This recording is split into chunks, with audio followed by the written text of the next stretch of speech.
Magandang umaga po sa inyong lahat mga kapatid. Isama natin sa ating panalangin ang Misa Intensyon para sa kagalingan ni Scarlett Mia, para sa kaarawan ni Princess Nicole Panilag, at para sa kapayapaan ng kaluluwa ni Consuelo Cleovino Sr., Cleovino Jr., Rodolfo Leonides, Faustina Elenita, Mary Jane, Danilo, Gloria, Ramon, at sa lahat ng mga kaluluwa sa purgatorio. Tayo po ngayon ay nasa ika-6 na araw ng Misa de Gallo. Ang mamumuno po sa ating banal na misa ay si Reverend Father James Bumangabang, OAR. Magsitayo ang lahat.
Sa ngalan ng Ama, ng Anak, at ng Espiritu Santo. Amen. Sumainyo ang Panginoon. At sumainyo rin.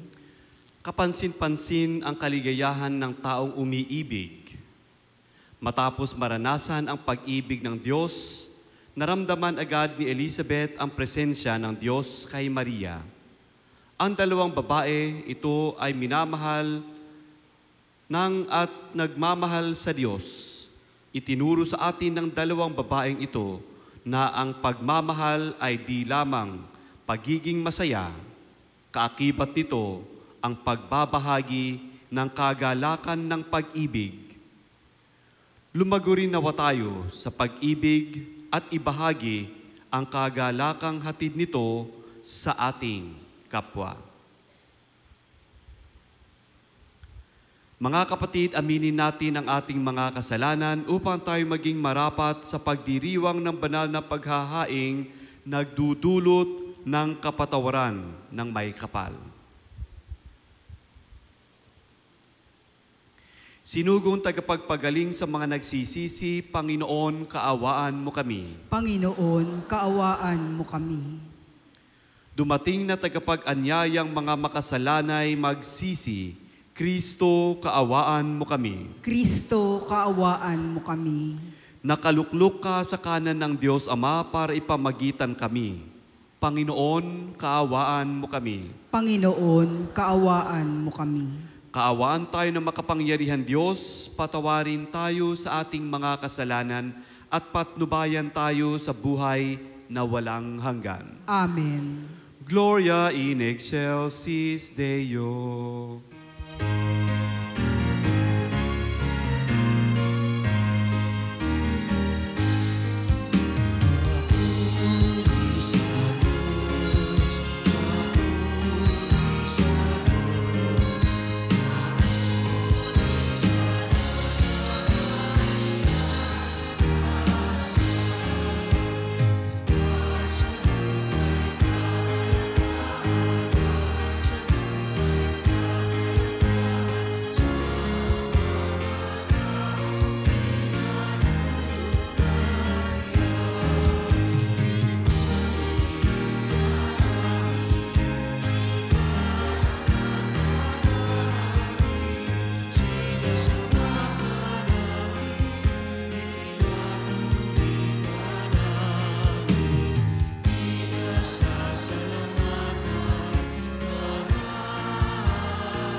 Manalangin tayo. Ama namin makapangyarihan, ipagkaloob mong ang iyong mga anak ay magkamit ng paglingap ng mahal na Birhen Maria at pakundangan sa Kanya ay mahango ang tanan sa lahat ng masama at maging dapat sumapit sa ligayang walang maliw. Sa pamamagitan ni Jesucristo kasama ng Espiritu Santo, magpas sa walang hanggan. Amen. Tulad ng isang dalagang nagagalak sa pagdalaw ng kanyang kasintahan, nararapat ding magalak ang bayan ng Diyos sapagkat kapiling nila ang Panginoon. Pagbasa mula sa aklat ng awit ni Solomon. Ang tinig ng aking mahal ay akin nang naririnig. Mga gulod, tinatahak upang ako'y makaniig. Itong aking mangingibig ay katulad niyang usa. Mabilis kung kumilos, ang katawan ay masigla. Sa tabi ng aming pader, naroroon lagi siya. Sumisilip sa bintana para ako ay makita. Ang mahal ko ay nangusap at ganito ang tinuran. Sa akin ay sumama ka, halika na, aking mahal. Lumipas na ang taglamig sa buong lupain, at ang tag-ulan ay natapos na rin. Bulaklak sa kaparangan, tignan na mumukadkad na. Ito na nga ang panahon upang tayo ay magsaya. Sa bukid ang mga iboy, umuhuni, kumakanta. Yaong mga bungang igos ay hinog ng para-para. At ang mga punong ubas sa bulaklak ay hitik na. Tayo na nga aking mahal, sa akin ay sumama ka. Ika'y parang kalapate na nagkukubli sa batuhan. Halika at ang ganda mo ay nais kong mapagmasdan. At nang aking ding marinig, ang tinig mong ginintuan. Ang salita ng Diyos. Salamat sa Diyos. Panginooy papurihan ng tapat niyang sambayanan. Panginooy papurihan ng tapat niyang sambayanan.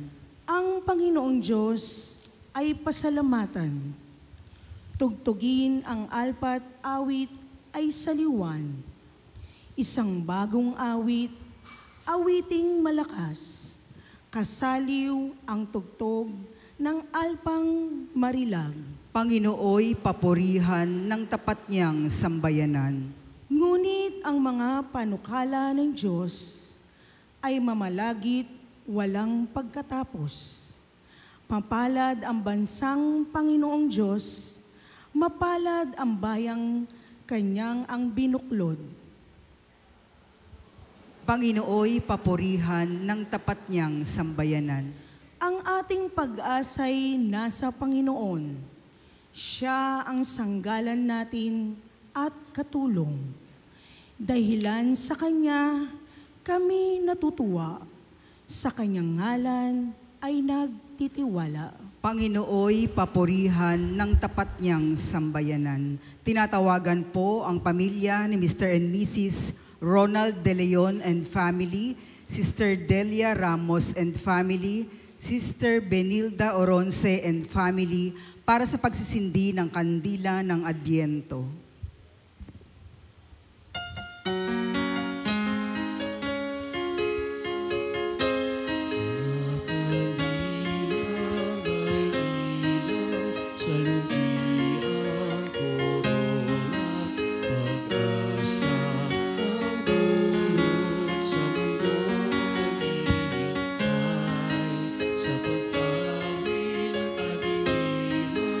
Kasalanan ay hanggang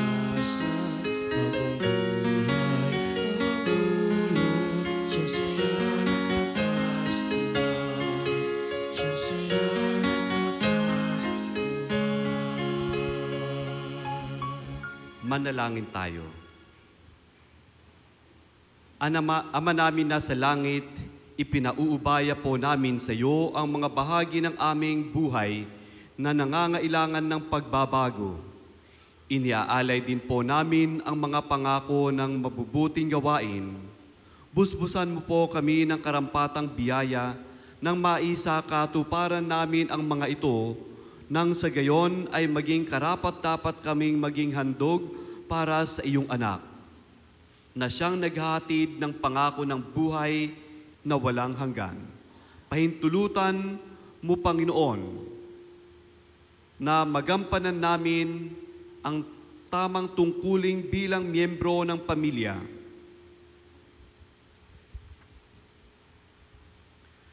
Gawin mong banal sa lahat ng mabagay ang lahat ng mga mag-anak na naririto ngayon, lalong-lalo na sina Mr. and Mrs. Ronaldo de Leon at pamilya, Sister Delia Ramos at pamilya, Sister Benilda Oronce at pamilya.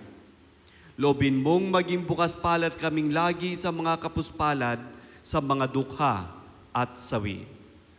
At naway maging masigasi kami sa pagpapalaganap ng iyong paghahari sa ibang tao habang hinihintay namin ang pagbabalik ni Kristong aming Panginoon. Amen.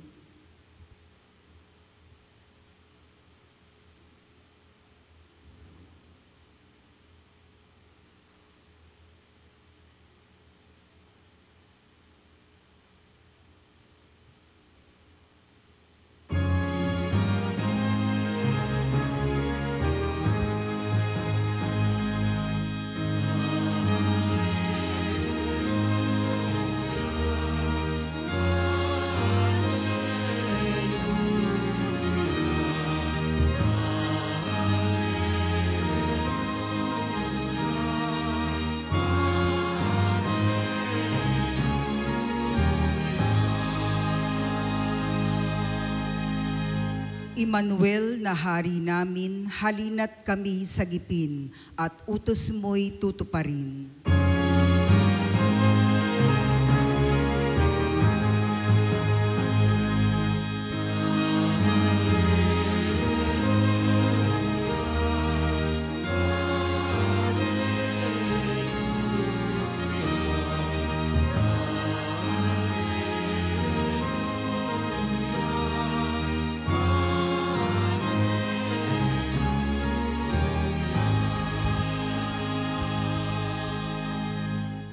Sumainyo ang Panginoon. At sumainyo rin. Ang mabuting balita ng Panginoon ayon kay San Lucas. Papuri sa iyo, Panginoon.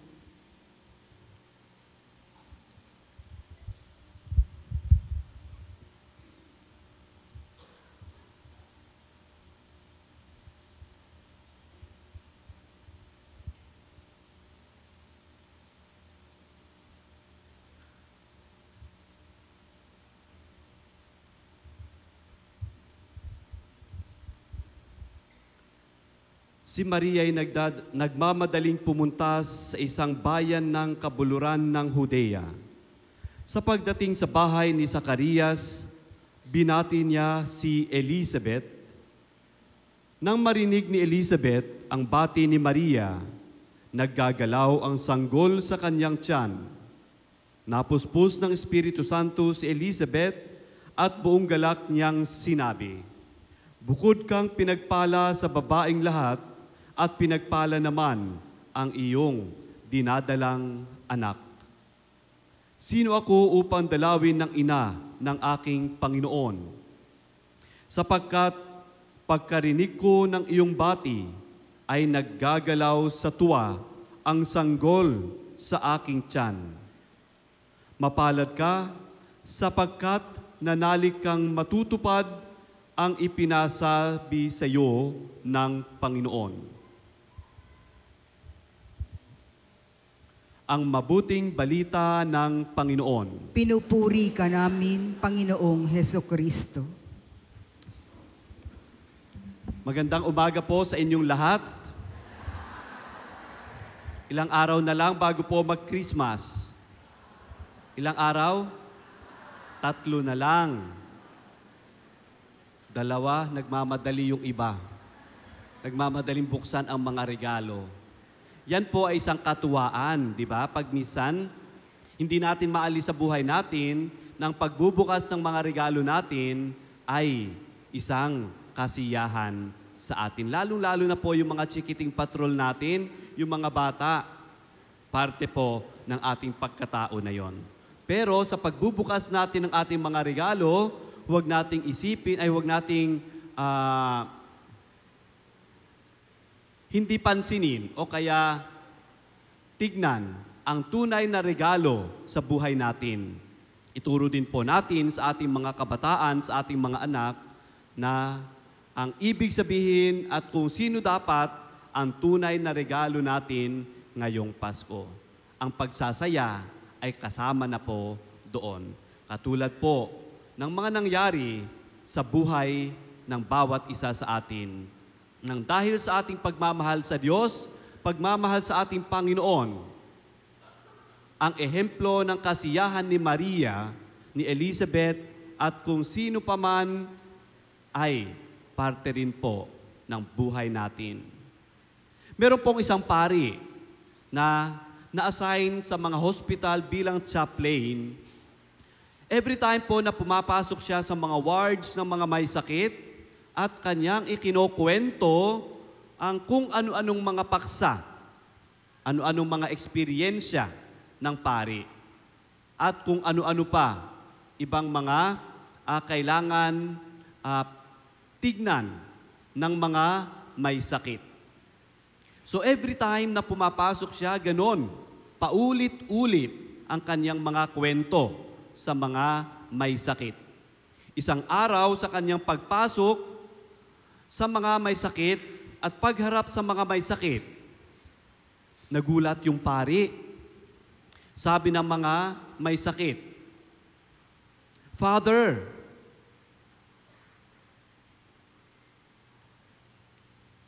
naumay na po kami sa iyong mga kwento." Nagulat yung pari. Bakit kaya sila naumay? Tanong ng pari, bakit po? Sabi ng mga may sakit, "Father, sana po si Jesus naman ang iyong ikwento sa amin." Dalhin niya si Kristo sa mga may sakit. Doon nag-umpisa ang pagbabahagi ng pari kay Kristo sa mga may sakit na hindi naramdaman ng ibang may sakit noon. Mga kapatid, ngayon po ay narinig natin ang kwento ni Maria sa kanyang pagpunta at pagbisita sa kanyang kasin na si Elizabeth. Ito po ay isang napakagandang halimbawa para sa atin, lalong-lalo na yung mga nagdadalang tao na minsan kailangan ang pagkalinga ng bawat isa.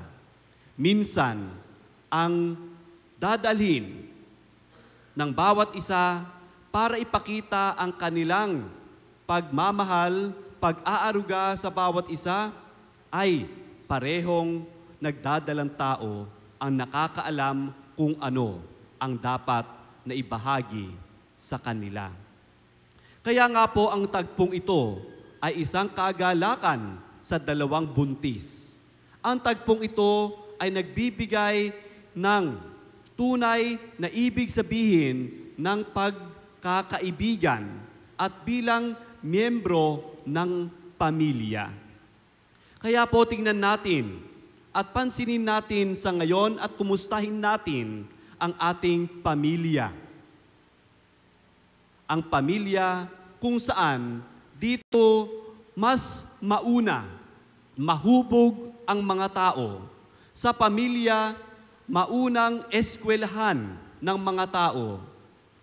Ang pamilya, dito nagsisimula ang simbahan para sa atin. Sa pamilya, dito mauna matuto ang bawat isa sa atin. Pero paano maging simbahan ang ating pamilya? Paano maging unang eskwelahan ang ating pamilya? paano maging isang tunay na komunidad ang ating pamilya na natututo at lumalago bilang isang tao, hindi lamang sa social aspect ng ating buhay, kundi sa spiritual aspect ng ating buhay kung ang pamilya ay hindi nagkakaisa. Yon ang realidad sa atin ngayon. Maraming pamilya ang nasira, maraming pamilya ang naghihikahos dahil sa mga tumatayong haligi ng tahanan at mga ilaw ng tahanan ay hindi na gumagana ang kanilang katatagan bilang pundasyon at hindi na po gumagana ang pagkailaw ng mga sinasabing ilaw ng tahanan. So paano po lumago ang isang pamilya kung ang pundasyon at ang mga ilaw at pundasyon ay marupok at ang mga ilaw ay malapit ng maubos? Ayan ang titignan natin. Kaya po, sa tuwa ni Maria at ni Elizabeth sa kanilang pagkikita, ito ay isa sa pinakamahalaga na ating tignan. Dahil sa pagpunta ni Maria doon, hindi ang kanyang sarili ang kanyang dinala, kundi una ang katulad ng hinahanap ng mga may sakit, si Jesus. Dapat ang ikwento ng pari, si Maria nagdala kay Jesus sa bahay ng kanyang kasin na si Elizabeth. At doon nagsimula na ang bata sa tiyan ni Elizabeth ay gumalaw at natutuwa. Paano po ba natin ibahagi ang katuwaan ng bawat isa? Ano po ba ang dapat nating gawin para ang katuwaan, ang kasiyahan na yan ay maging makatotohanan?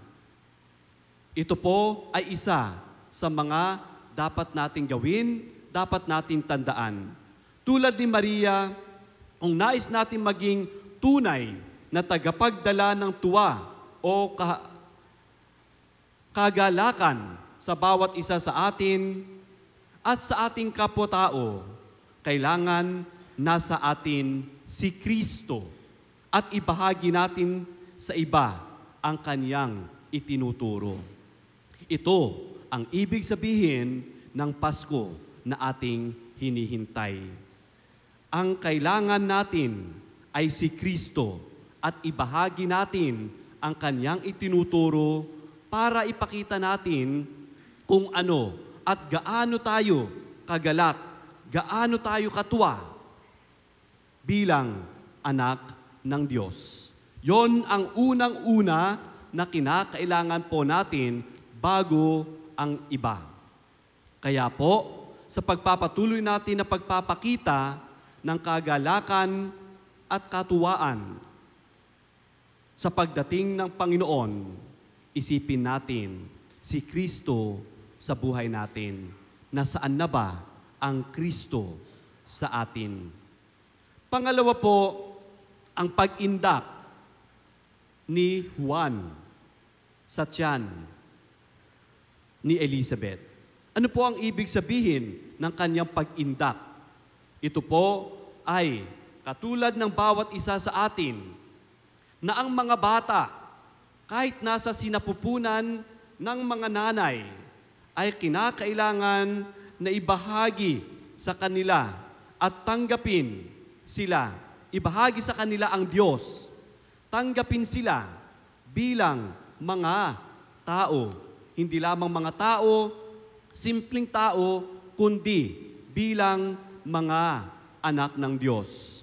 At sila ay bibigyan ng protection ng bawat magulang dahil ito ay kasama po sa inyong mga responsibilidad na tinanggap ninyo noong ibinigay ninyo ang inyong sarili sa inyong kabiyak bilang asawa, kabiyak ng inyong binamahal.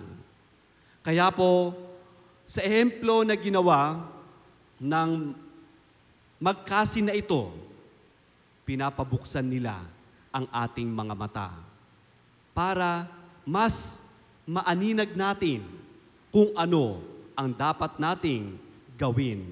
At turuan tayo para tayo ay mas mamature sa ating responsibilidad sa ating pamilya, sa ating mga anak at sa ating mga miyembro ng ating pamilya. Sana po sa bawat pagpasok natin sa simbahan, sana po sa bawat panalangin natin, si Kristo ay patuloy na naririto sa ating mga buhay at siya ang patuloy na nagtuturo sa atin ng maayos na daan pabalik sa Kanya.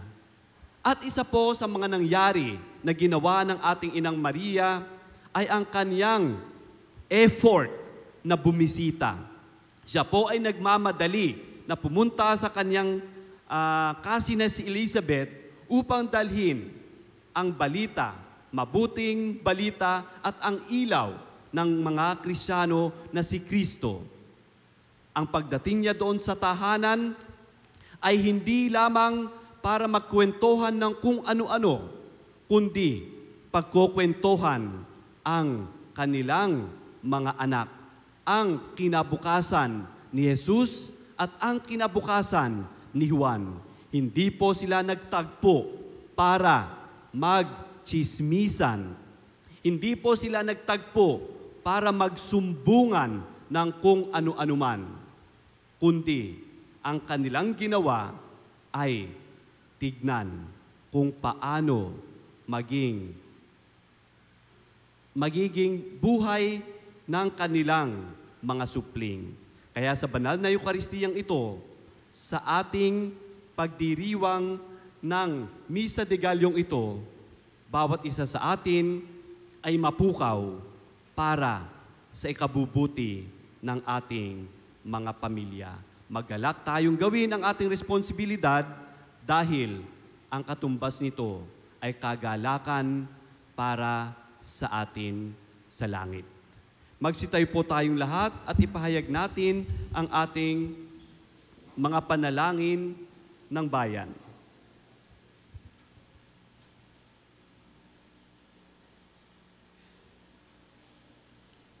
Manalangin tayo sa ating Ama upang matularan natin ang Kanyang anak, siyang ating hari at daan tungo sa kapganapan ng buhay. Sa bawat panalangin ating itugon, halina't iligtas mo kami, Ama naming Diyos. Halina't iligtas mo kami, Ama naming Diyos.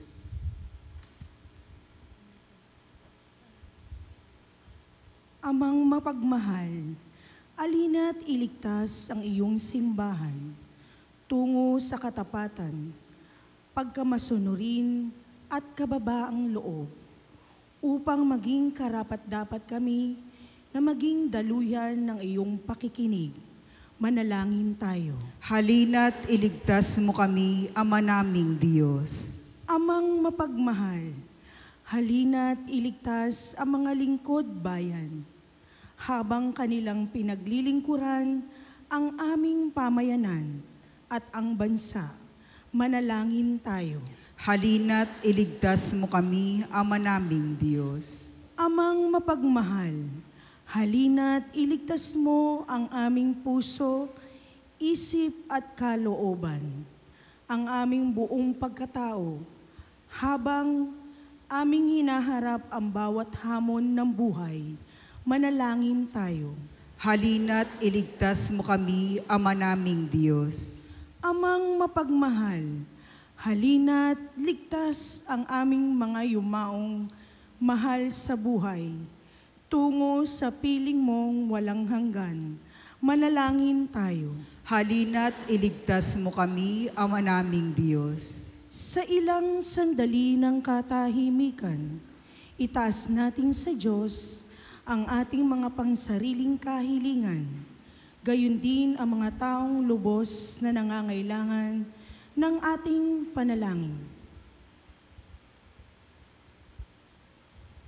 Manalangin tayo. Halina't iligtas mo kami, Ama naming Diyos.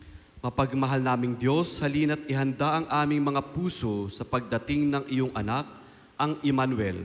Siyang aming hari at daan tungo sa kaganapan ng buhay. Hinihiling namin ito sa pamamagitan ni Kristo na aming Panginoon. Amen. Panalangin sa pagbabalik handog. Tanggapin mo, Panginoon, itong aking pag-aalay. Hindi ito abuloy dahil hindi kayo pulubi. Hindi ito kontribusyon dahil hindi kayo nangangailangan. Hindi ito sobra lamang na natira para ialay sa iyo. Itong pagbabalik handog ay aking pagkilala sa iyong kagandahang loob, aking pagmamahal. Sapagkat nagkaroon ako ay dahil ipinagkaloob mo sa akin. Amen.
Magstayo ang lahat.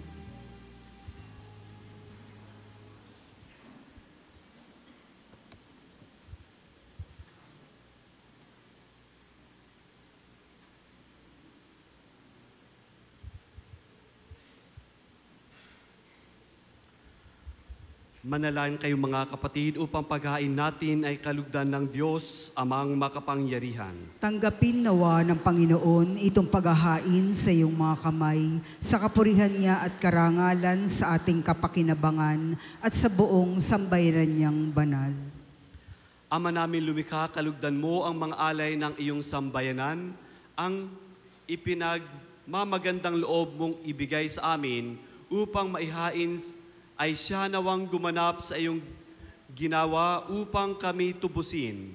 Sa pamamagitan ni Jesucristo kasama ng Espiritu Santo, magpa sa walang hanggan. Amen. Sumainyo ang Panginoon. At sumainyo rin. Itaas sa Diyos ang inyong puso at diwa. Itinaas na namin sa Panginoon. Pasalamatan natin ang Panginoong ating Diyos. Marapat na siya'y pasalamatan. Ama namin kapangyarihan, tunay ng marapat na ikaw ay aming pasalamatan sa pamamagitan ni Jesucristo na aming Panginoon. Siya'y isinugo mo upang matupad ang iyong magandang balak para sa lahat. Hindi siya ikinahihiyang mamuhay sa hirap upang makisamahan niya kaming matapat. Siya'y naging hindi na iba sa amin upang maitampok niya kami sa iyong piling. Sa kanyang lantarang muling pagdating, ang pakisama niya'y puspusang magniningning at ang pangako niya'y kapanapanabik at inaasahan naming lubos na makamit. Kaya kaisa ng mga anghel na nagsisiawit ng papuri sa iyo nang walang humpay sa kalangitan, kami nagbubunyi sa iyong kadakilaan.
Ama naming banal, ikaw ang bukal ng tanang kabanalan, kahit sa pamamagitan ng iyong Espiritu, gawin mong banal ang kaloob na ito upang para sa amin maging katawan at dugo ng aming Panginoong Hesukristo. Bago niya pinagtiisang kusang loob na maging handog, hinawakan niya ang tinapay. Pinasalamatan kanya, pinaghati-hati niya yon.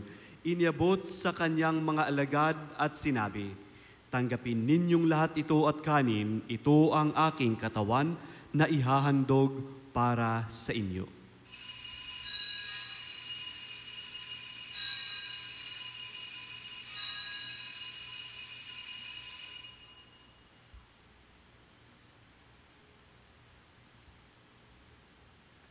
Gayon din naman nung matapos ang hapunan, hinawakan niya ang kalis, muli kanyang pinasalamatan, iniabot niya ang kalis sa kanyang mga alagad at sinabi, "Tanggapin ninyong lahat ito at inumin, ito ang kalis ng aking dugo ng bago at walang hanggang tipan.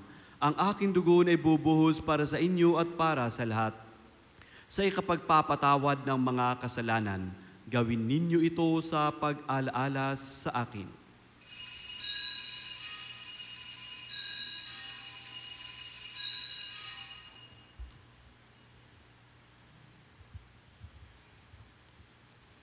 Ipagbunyi natin ang misteryo ng pananampalataya.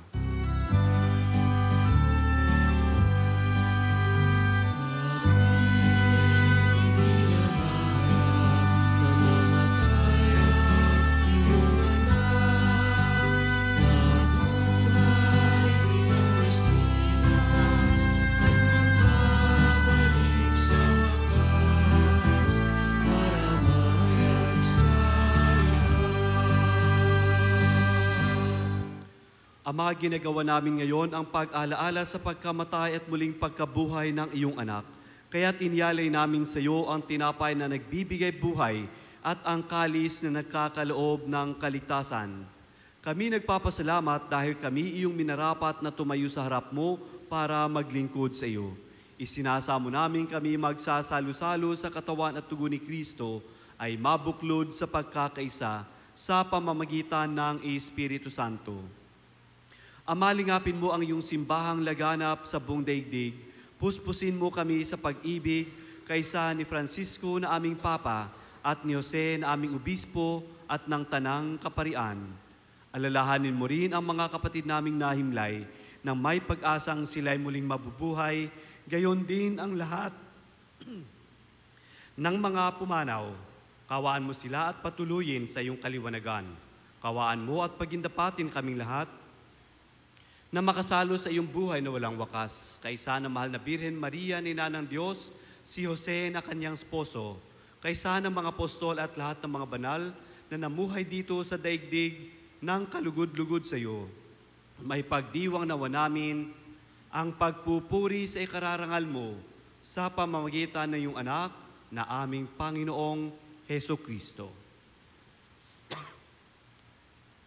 Sa pamamagitan ni Kristo, kasama niya at sa Kanya, ang lahat ng parangal at papuri ay sa iyo, Diyos amang makapangyarihan, kasama ng Espiritu Santo, magpa sa walang hanggan.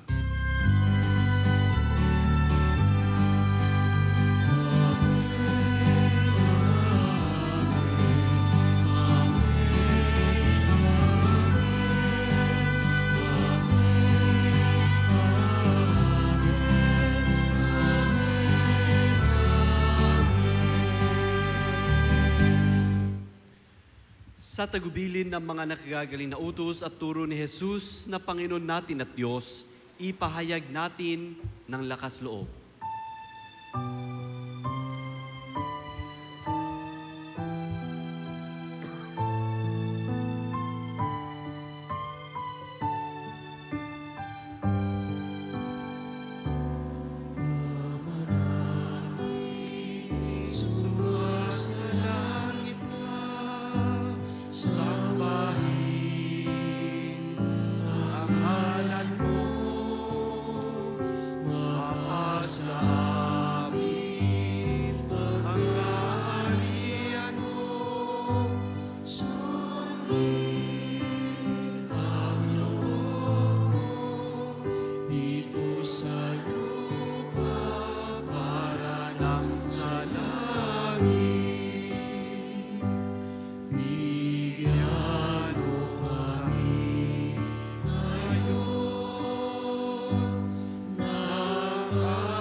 Hinihiling namin kami diya sa lahat ng masama pagkalooban ng kapayapaan araw-araw, iligtas sa kasalanan at ilayo sa lahat ng kapahamakan, samantalang aming pinananabikan ang dakilang araw ng pagpapahayag ng tagapagligtas naming si Heso Kristo. Sapagkat iyo ang kaharian, ang kapangyarihan at ang kapurihan magpakailanman. Amen.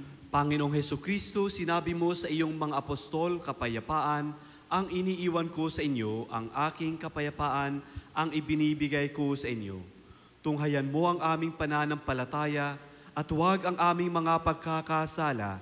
Pagkalooban mo kami ng kapayapaan at pagkakaisa ayon sa iyong kalooban, kasama ng Espiritu Santo, magpa sa walang hanggan. Amen. Ang kapayapaan ng Panginoon ay laging sumainyo. At sumainyo rin. Magbigayan tayo ng kapayapaan sa isa't isa.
Ito ang kordero ng Diyos, ito ang nag-aalis ng mga kasalanan ng sanlibutan.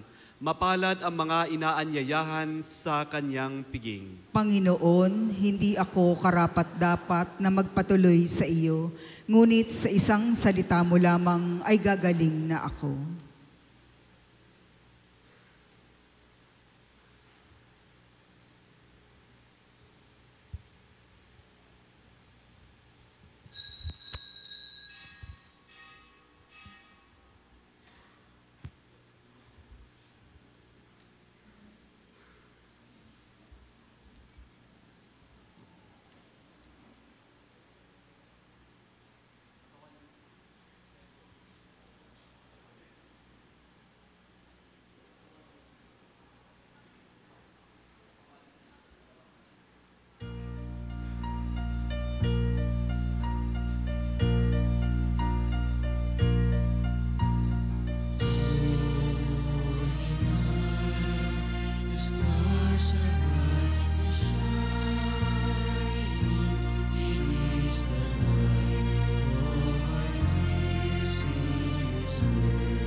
Magsitayo po ang lahat.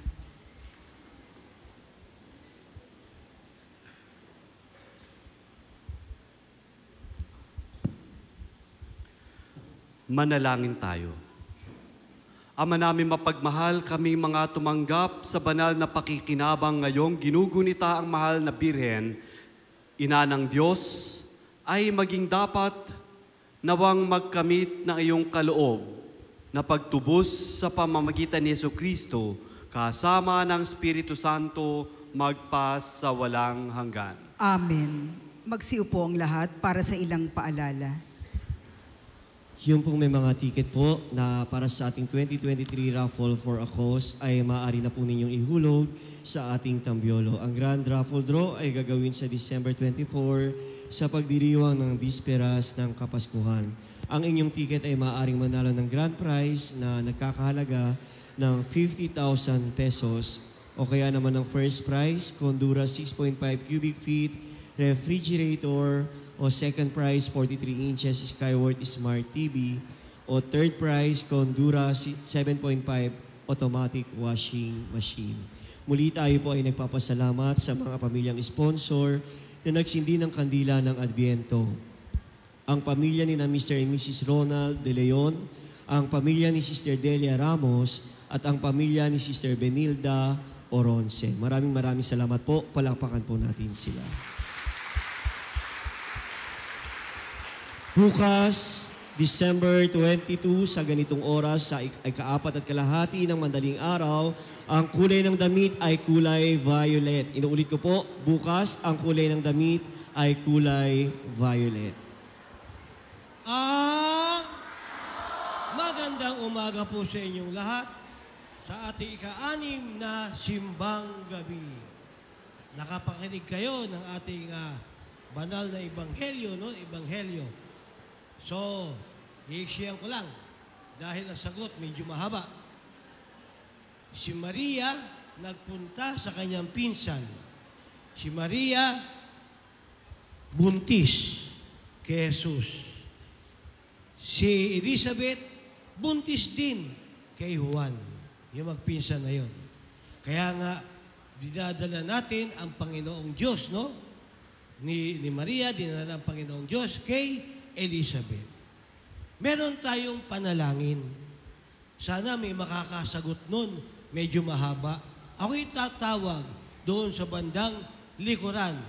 Alam ko walang pubuntay. Ako na mismo pupunta. Tatawagin ko siya. May nakita ko kasi kanina. Ha? Ready ka na ba? Madali lang to.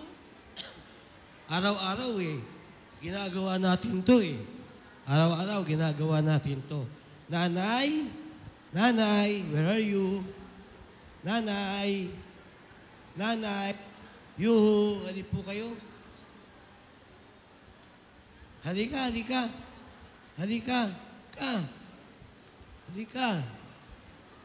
Nandiyan ka sa likod, no? Pero hindi ka naman natulog, no? Hindi naman, kasi nakapikit. Nagdarasal. Doon tayo. Nay, halika. Para ikaw ay makaudakan. Panapakan natin si nanay. Halika. Nakita ko siya kanina nagdadasal. So, bago pa magsimula ang misa, dito tayo para makaudakan ka. Nasaan ka? Ika dito. Okay. Meron tayong halika dito. Ano pangalan nyo? Elisa. Anita. Yan, dito tayo. Para makudakan ka. Okay. Meron tayong laging dinarasal. Lalo na yung mga nagro-rosaryo. Ano po yun? Dasalin nyo po.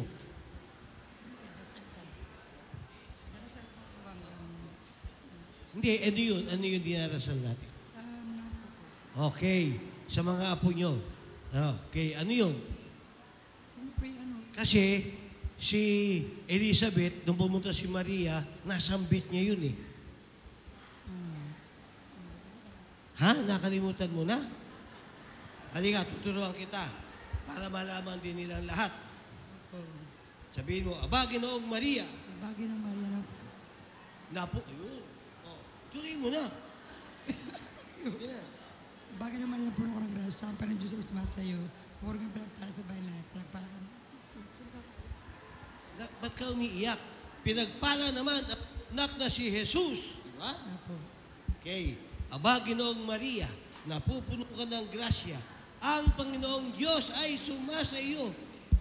Pinagpala sa bahab at pinagpala naman ang iyong anak na si Jesus. Okay? Ito.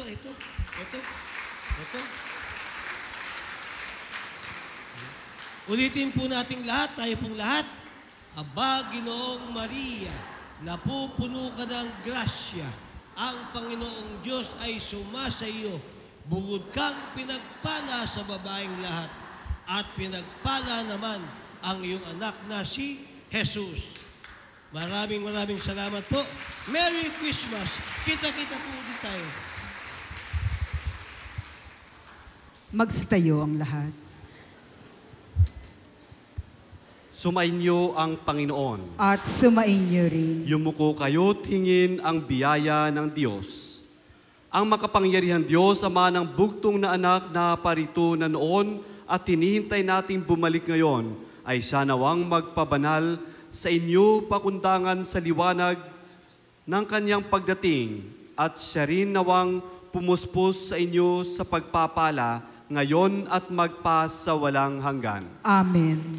Patatagin nawa niya kayo sa pananampalataya, paligayahin sa pag-asa at pakilusin sa pag-ibig na puspos ng sigla ngayon at magpas sa walang hanggan. Amen. Kayong nagagalak sa pagdating ng nagkatawang taong manunubos ay puspusin nawa niya ng gantimpalang buhay na di matatapos kapag siya'y dumating ng may kadakilaang lubos, magpas sa walang hanggan. Amen. At pagpalain kayo ng makapangyarihan Diyos, Ama, Anak at Espiritu Santo. Amen. Alin ang banal na Eukaristiya, humayo kayong taglay ang kapayapaan at pag-ibig upang ang Diyos ay mahalin at paglingkuran. Salamat sa Diyos.